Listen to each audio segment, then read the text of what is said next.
Scary telling.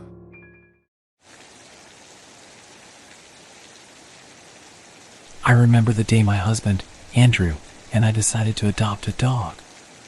We had been married for 2 weeks and were settling into our new Minneapolis apartment when we decided it was time to start our family. We both loved animals and knew we wanted a large dog who would love us, be loyal to us, and protect us. We visited a humane society several miles away and were greeted with an enormous selection of dogs and cats waiting to be adopted and loved. We walked around, looking at each animal, but one dog stood out to us. He was a cute and energetic German Shepherd puppy with streaks of brown and black fur. He wagged his tail and barked playfully whenever he saw us. We knew a German Shepherd would be a fitting choice for us and decided to adopt him. Adding to our desire to adopt this puppy was when we were told that the poor dog was found, severely burned, in a forest. As fans of ancient Roman history, we named him a majestic name, Imperator. Imperator, you will bring order to this family and command us during difficult times, I said to him, half-jokingly. The shelter staff gave us a brief rundown of Imperator's history, but we didn't need to know much more. We knew that we wanted him, and that he would make a great addition to our family. On the car ride home, Imperator sat in the back seat, sniffing the air and wagging his tail. I remember feeling a sense of joy and excitement that we had found our new companion. When we got home, we spent hours playing with Imperator and getting to know him. We realized how smart and loyal he was, and we knew we had made the right decision. As the weeks and months went by, Imperator became a beloved member of our family. He loved to play fetch and go to the beach. He made dinner guests feel entertained. He once even thwarted a home invasion. Andrew and I loved Imperator to the bottom of our hearts. We could barely imagine a world without him. Little did we know that our world was about to change forever. At first, Imperator seemed like the perfect dog. He was well-behaved, intelligent, and affectionate. But then, strange things started to happen. It started with little things. We would hear odd noises at night, like something scratching at the door or rustling in the bushes. We would catch glimpses of shadows moving in the corners of our eyes, but when we turned to look, nothing was there. At first, we shrugged it off as our imagination, but the incidents kept occurring. Then, we started to notice that Imperator would sometimes stare at nothing in particular with an intense gaze that made us uneasy. He would growl at nothing, his hackles raised, as if he sensed a threat that we couldn't see. It was as if he was watching something that we couldn't see or hear. Imperator also started to become increasingly protective of the house. Whenever someone came to the door, he would bark fiercely and try to block their path. Even friends and family members who had visited us many times before were met with a different, more aggressive side of Imperator. It was as if he was trying to protect us from something, but we couldn't figure out what. Andrew and I started to become concerned. We had adopted Imperator to bring us joy and love, but now he seemed like a different dog. We couldn't explain his odd behavior, and it was starting to make us feel uneasy. Despite our unease, we continued to try to make Imperator feel comfortable in our home. We took him on long walks, played with him, and gave him plenty of love and attention. But the strange occurrences only got worse. One night, I woke up to the sound of Imperator growling. I sat up in bed and looked around, trying to see what was causing him to act so strangely. But everything was quiet, and there was no one in the room with us. As the weeks went by, the strange occurrences continued to escalate. Imperator would stare at us with an intensity that made us feel like we were being watched, and we started to feel like there was something else in the room with us.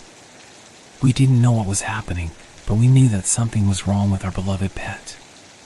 Andrew and I decided that we needed to take Imperator to the vet. We hoped that the vet could help us understand what was going on with him and how we could help him. But little did we know that the truth would be far more horrifying than we could have ever imagined. The day we took Imperator to the vet started out like any other. We woke up early, got dressed, and put Imperator in his crate. We hoped that the vet could shed some light on what was causing Imperator's strange behavior. We arrived at the vet's office and checked in, and then we were escorted to an exam room. Emperor was calm, but we could sense that he was uncomfortable being in a strange place. The vet examined Emperor, checking his eyes, ears, and teeth. She couldn't find anything wrong with him, but then she noticed a deep laceration on his chest. There was some blood around the cut, but Emperor seemed happy and pain-free. The vet bandaged Emperor's injury and concluded that there was no infection and that he likely accidentally ran into some sharp object outside. We were relieved that the injury wasn't more serious, but we still couldn't shake the feeling that something was wrong. Over the next few days, we noticed more cuts on Emperor's body. A gash appeared on his back, then on his legs, and finally on his neck. We were alarmed and started to monitor him more closely during walks, but we couldn't figure out what was causing the injuries. We tried everything we could think of to keep Emperor safe. We put clothes on him to protect him from sharp objects and closely monitored him during walks. But no matter what we did, the cuts kept appearing. One night, Andrew and I were awoken by a piercing, prolonged howl.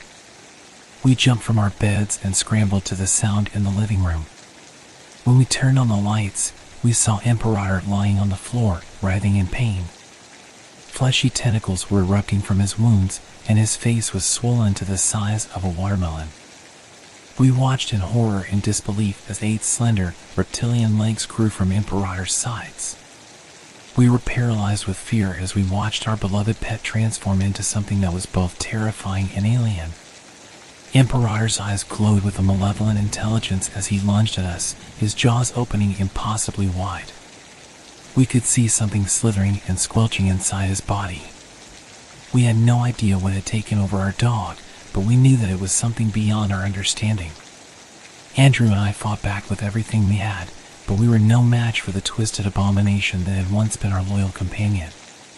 We watched in horror as Emperor bit off our heads with cold efficiency, leaving us helpless and alone.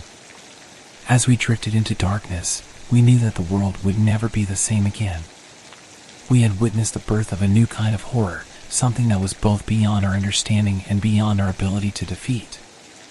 And as we took our last breaths, we knew that Emperor was just the beginning. The world was now a much more dangerous place, and we were powerless to stop it. I opened my eyes and found myself lying on the cold, hard floor. I felt a sharp pain in my neck and realized that I had been bitten.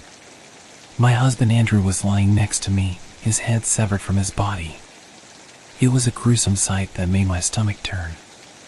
I quickly got up, my eyes fixed on Emperor, who was now a monster with 8 slender, reptilian legs and glowing red eyes. He was still in our living room, snarling and growling as if he were still a dog. But he wasn't a dog anymore. He was something else entirely. My mind was a jumbled mess of fear and confusion. I couldn't understand what was happening or how to fight back. All I knew was that I had to get out of there and find a way to stop Emperor before he hurt anyone else. As I tried to make my way to the door, Emperor lunged at me with incredible speed. His jaws opened impossibly wide, revealing rows of razor-sharp teeth that seemed to glow with an otherworldly light. I dodged his attack and ran toward the kitchen, looking for anything I could use as a weapon. I grabbed a knife from the counter and turned around just in time to see Emperor charging at me again. I swung the knife as hard as I could, but it barely grazed Emperor's thick hide. He was incredibly strong and agile, and it seemed like nothing I did could hurt him. As I backed up toward the door, I realized that I had to find a way to stop Emperor before he hurt anyone else. But how? He was too fast and too strong for me to fight alone. Just then, I remembered something I had read about in a book on ancient myths and legends. There was a way to defeat supernatural creatures like Emperor, but it involved a dangerous and forbidden ritual that could end up making things worse. I knew I had to try it. I had no other choice. I ran back into the living room, dodging Emperor's attacks as best as I could. I grabbed a book from the shelf and flipped to the section on the ritual. It involved creating a portal to another dimension and trapping the creature inside it. It was a risky move, but it was my only hope. I quickly gathered the necessary ingredients and started the ritual. I chanted the ancient words, feeling the power coursing through my veins. Imperator continued to attack me, but I managed to dodge his blows and keep going. Finally, the portal opened, and I felt the energy of the other dimension rushing through me. I directed it toward Imperator, using all my strength to push him toward the portal. Imperator fought back with everything he had, but I was determined to save the world from his terror. Finally, with one final burst of energy, I pushed Imperator through the portal, trapping him in the other dimension forever. As I collapsed on the floor, exhausted and traumatized, I knew that my life would never be the same. I had seen things that no human should ever see, and I had fought a battle that would change the world forever. But I also knew that I had done the right thing, that I had saved countless lives by stopping Imperator before he could hurt anyone else. I looked around the room, now empty and quiet. The only thing that remained was a sense of dread and a haunting feeling that something else was out there, waiting to strike.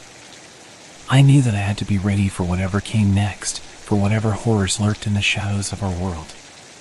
In the weeks that followed, I struggled to come to terms with what had happened. I had lost my husband and my beloved pet, and I had seen things that defied explanation. I was haunted by nightmares of Imperator's twisted form and the sound of his howls. But even as I grieved, I knew that I couldn't ignore the truth. Something had happened to Imperator that was beyond our understanding. Whether it was a scientific experiment gone wrong or an ancient curse unleashed, we may never know. But one thing was clear, the world was no longer a safe place. I started to research the strange occurrences that had led to Imperator's transformation. I talked to scientists, paranormal investigators, and even religious leaders. What I found was both terrifying and enlightening. It turned out that there were other cases of animals transforming into monsters like Imperator. Some were attributed to chemical spills, others to radiation exposure. But there were also cases that seemed to have a more supernatural origin, involving ancient curses and otherworldly entities. As I delved deeper into the mysteries of the supernatural, I realized that I had a responsibility to use my knowledge to help others. I started to work with a group of experts who were dedicated to investigating and stopping supernatural threats. Together, we traveled the world, investigating reports of monsters and otherworldly phenomena. We fought back against creatures that threatened humanity and helped those who were affected by the supernatural. Through our work, I found a new sense of purpose and hope. I knew that I couldn't bring back my husband or Imperator, but I could honor their memory by making sure that the world was safe from the terrors that had taken them from me. And as I looked back on my experiences with Imperator, I realized that he had taught me something important. He had shown me that there was more to the world than what we could see or understand. That there were mysteries and wonders that were beyond our comprehension. And while that knowledge could be terrifying, it was also liberating. It opened up a world of possibilities, of adventures and discoveries that I never would have imagined before. So I continued to fight, to explore, and to learn. And in doing so, I honored the memory of my husband, my pet, and the many others who had been lost to the supernatural.